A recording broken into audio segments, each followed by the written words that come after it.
Welcome. If you want to connect to Wi-Fi on your Xbox Series X, at the first you have to go for the settings.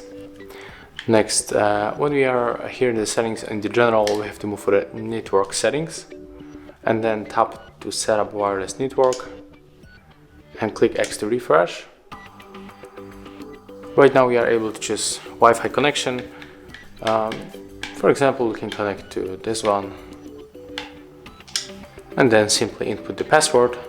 And when you input the password, you have to go right here, click A, and you will be connected. So that's how it looks. Thank you guys for watching. Leave thumbs ups, comments, and subscribe to our channel.